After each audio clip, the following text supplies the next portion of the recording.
ladies and gentlemen, we're back from break. Again, I'm Aaron Dykes sitting in. Alex is going to be back on Monday. But we want to take you now to a special fluoride report we've put together just for this episode of the InfoWars Nightly News. In the several segments, you're going to see them coming up.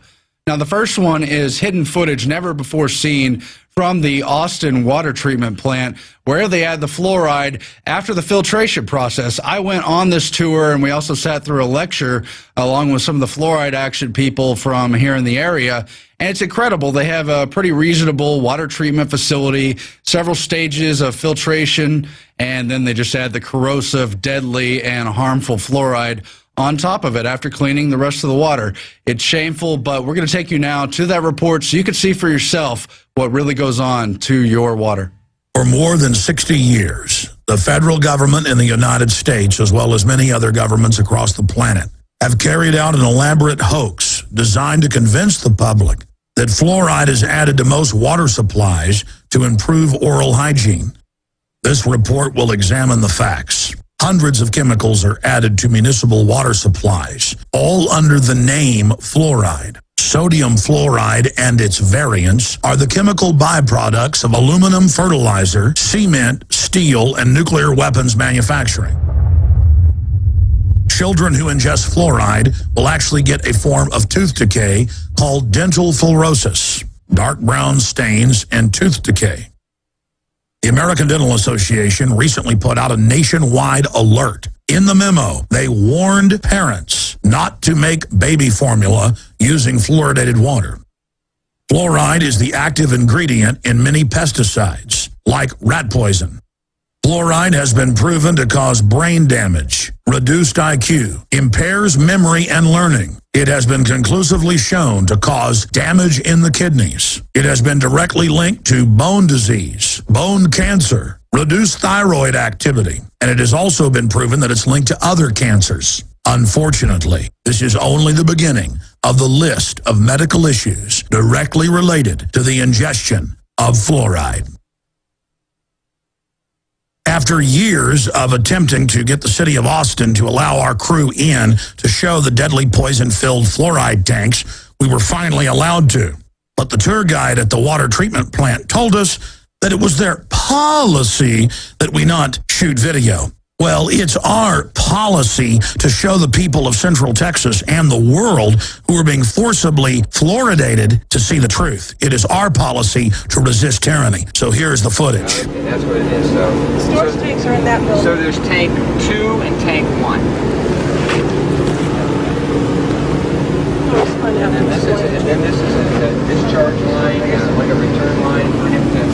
Well, you know, we have things in containers. The tour guide even jokingly pointed out the fact that the fluoride acid would eat holes in the concrete and paint. See this corrosion here? This is not corroding just from the air. This is from acid vapors in here, okay? So they've had to go in and it looks like replace this, okay? They had to take it out, it looks like.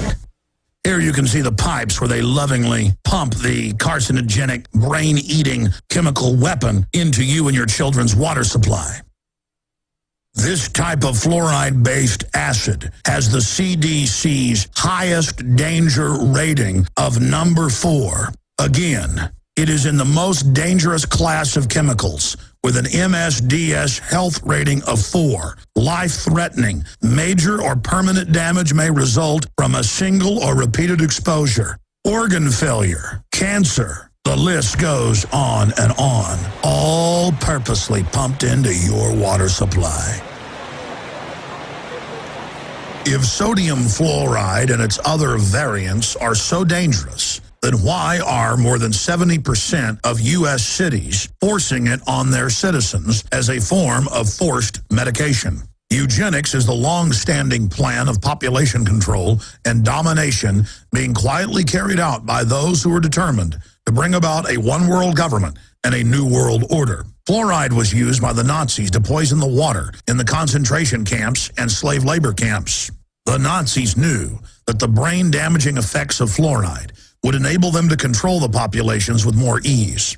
Today, fluoride is being forced upon Americans in more than 70% of the country. This is not law, it is a federal mandate. Because the population is becoming aware and medical doctors are speaking out, The feds are now lobbying states like Arkansas to pass laws commanding local governments to add high levels of sodium fluoride to their water supplies. As Americans are becoming more educated about the issue, many activists are standing up to water fluoridation and laying the groundwork for taking it out of their water supply. Dr. Paul Connett is the executive director of the Fluoride Action Network. Thanks to Dr. Connett's efforts, the Calgary City Council voted 10-3 to remove toxic substances from their public drinking water. A few days ago, it was finalized that Calgary in Alberta, that's 1.1 million people, are now going to be fluoride free. Now many other cities in the U.S. and across the world are following suit. And that's why the establishment is striking back. Tim Cameron of Mount Clemens City, Michigan, proposed to his city council to have all fluoride removed from the tap water, and won with a 6-0 vote. Agenda item 9C, request commission approval of a resolution rescinding the addition of fluoride at the City of Mount Clemens water filtration plant. I need a motion, please. Motion to approve a resolution rescinding the addition of fluoride at the City of Mount Clemens water filtration plant. Second. Roll call, please. Campbell? Yes. Drager? Yes. Gager? Yes. Hill? Yes. Johns? Yes. Flesh? Yes. Motion passed unanimously. That's what one man did by simply presenting the scientific facts to his council. State Representative Dr. Joe Hensley of Tennessee sent letters to every district in his state urging them to stop adding fluoride to the drinking water, and has had very successful results. In future reports, we will document the fact that under the name fluoride, upwards of 300+ chemicals are legally added to your water supply.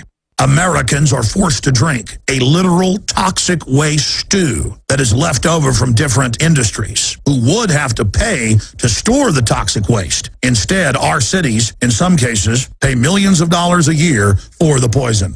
The good news is people all over the world, not just the United States, are waking up. Right here in Austin, we're seeing more and more restaurants advertising that they have fluoride-free, healthy, clean, filtered water. Our reporter, Darren McBreen, traveled to one of these restaurants to talk to the owner. Darren McBreen.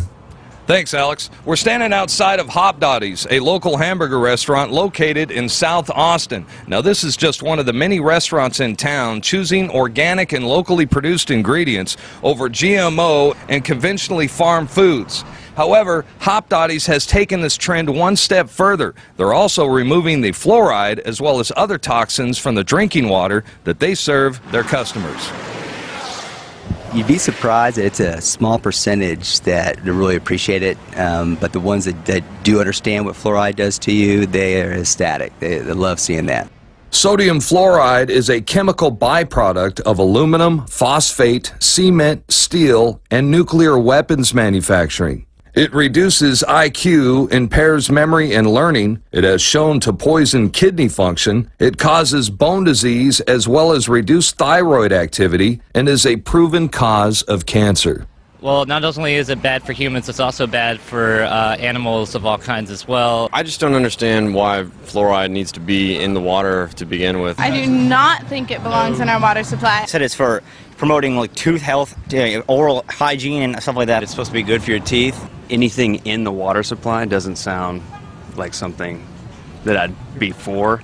So if I know something's being put into a water supply that doesn't necessarily have to be there, I'd rather it not be there. Back in elementary school, they made you like gargle that stuff and like wash your mouth out with it, but I just remember it made me sick every time I had it, so it's like, I don't know if it needs to be in my water. I think it's just awful. I don't think anything should be added to the water supply that doesn't need to be added. And it just sounds scary. Anything that's being put into a city's water supply without everybody's consent. So would you like to see all the restaurants turn the corner like you are and remove the fluoride from the drinking water that they serve their customers? Well, I'd like to see the city turn the corner and remove all the fluoride and not burden everyone with putting RO systems in their restaurants. I think that'd be the best way to do it. But I think that we can get the word out by doing that, and I would love to see more restaurants do that. Well, you know, a lot of advocates are starting to educate people, and more people are becoming aware of the dangers of sodium fluoride. In fact, right down the street, Hopdoddy's they've made a conscious decision to remove the sodium fluoride from the drinking water that they serve their customers. What do you think about that? I think it's great. I actually go over there quite a bit. I appreciate it, yeah. I don't want, if they can filter out anything, the more filtration of the water, the better. I think it's great that they're standing by something they believe in. I'd like it if a lot more businesses started to do that. They actually spent the money to take it out of their own water supply. I think that's pretty cool. They don't need to spend money to take it out. It just needs to not be there to begin with. I'd like it personally if Austin stopped putting the fluoride in the water altogether. The majority of people we talk to on the street flat out don't approve of sodium fluoride being added to their water, which is why we applaud individual activists and activist groups like the Fluoride Action Network, who stand in the way of fluoridating public water supplies. And thanks to restaurants like Hopdoddy's playing a role in the health of their customers and their community. I'm Darren McBreen for InfoWars Nightly News. So as you can see, although not everyone's informed about fluoride, those who are don't want it added to the water. And as we've otherwise demonstrated, it's not good science. It's not good health. And it's important we recognize that, because the bioethicists of the world and the elites are trying to add more chemicals to our drinking water, such as the proposals for lithium just to treat a few people with depression. Then there's the prescription medicine that's in the water anyway.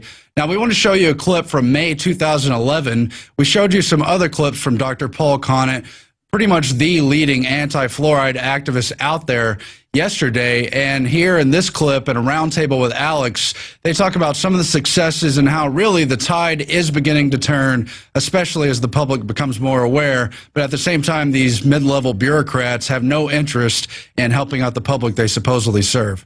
Dr. Conant, thanks for coming in. Well, thank you, Alex. You know, water fluoridation is not the most important issue confronting our planet, but it's the easiest one to end. All you need is a strong wrist to turn off the tap. Once the tap is turned off, it's over. But you need the political will to turn the tap off, and to get that political will, we need people informed and we need people organized. Thanks to you, millions of people around the world are being informed on this issue, and thanks to Fluoride-Free Texas, thousands of people in the city of Austin are being informed about the issue and being organized on the issue. So we're keeping our fingers crossed that Austin, Texas will be our next big victory. A few days ago, it was finalized that Calgary in Alberta, that's 1.1 million people, are now going to be fluoride-free, and after 20 years. And people in Waterloo, Ontario, voted it out. So the squeeze is on Ontario. And don't forget that most of British Columbia and most of Quebec, the wings of Canada, are already fluoridation-free. And we're squeezing on Alberta with Calgary out, Edmonton may be next, and then we're squeezing on Ontario. If Ontario was to go, if Toronto was to go, or even Ottawa was to go, I think it would be the end of fluoridation in Canada. Meanwhile, we've got a very good organizing group in New Zealand. FAN New Zealand is excellent, and FAN Australia has just been formed. So there's a fight back everywhere. And then a few days ago I was in Dublin, which is mandatory fluoridation. Because of American pressure back in the 1960s, Ireland has mandatory fluoridation. It's the odd man out in Europe. Only 3 countries in Europe have any fluoridation at all. England at 10%, Spain at 3%, and Ireland at 73%. But lots of people in Ireland don't want this fluoride in their water. But many other people don't know it's there. Now, you've been talking about some of the big cities that are going fluoride-free. I've seen reports like towns outside Austin, like Lago Vista, having it removed. Other cities not putting it in. Big fights in places like San Diego, where they've had to bring in supposed private money to do it. I've tried to work out for 15 years. You notice in our book, it's the last chapter, trying to understand motivations. Now, for the rank-and-file dentists and doctors, it's very simple. They're too busy treating patients to read the literature. Most of them don't. You've got a wonderful guy in Austin, Griffin Cole. He's a dentist. He has read the literature, and he's very much opposed to it. Very important man, Griffin Cole. But most dentists and doctors don't have time to read the literature. We do, of course, 3 professors here, retired professors at that. Then you've got the people in the middle of the bureaucracy basically, they are trained not to question policy. Policy is determined in Washington or in the... It's like the military. They follow orders. They follow orders, literally. And the CDC, remember, is in uniform. It's a uniform branch of the Department of Health and Human Services, CDC. They're in uniform. Surgeon General. As you say, it's a chain of command.